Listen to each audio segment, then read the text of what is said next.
data class function. A data class is a class that typically doesn't have a ton of different operations, but instead is used to organize or store specific data.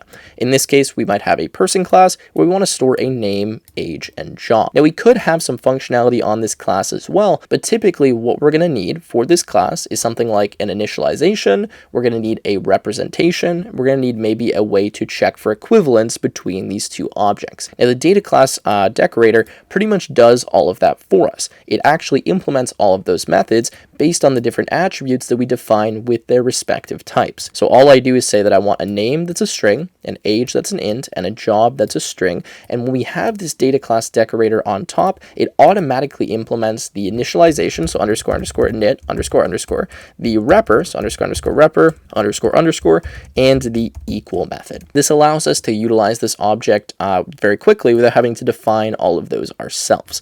Now, just to show that to you, if I run the code here, you can see that when we print out the person, we get a nice representation of that. We also could check for equivalence between two people. So if we make a new person here, we can say person 2 like that, and then we can say person is equal to person 2, and in this case they should be the same. In this case they are, because they have all the same values. But if I change one of the names to, for example, something like John, when we run this now, we get false.